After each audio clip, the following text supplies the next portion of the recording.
a very interesting concept in Islamic studies, the relationship between sleep and death. So you'll find it in the Quran.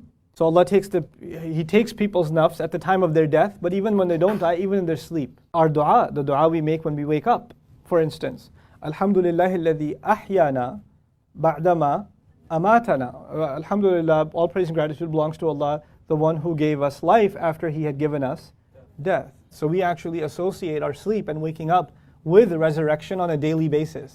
Now when someone has come back to life, what Quran refers to as khalqun jadid, new creation.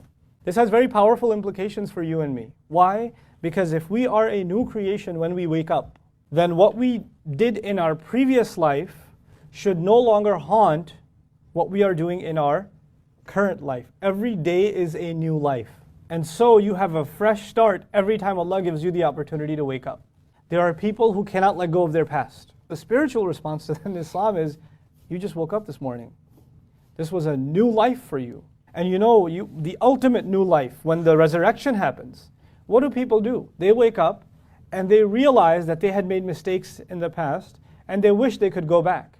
That's the only one day it won't be granted, but that wish that you can go back and undo all of it and start fresh again is actually an opportunity you and I enjoy every single day.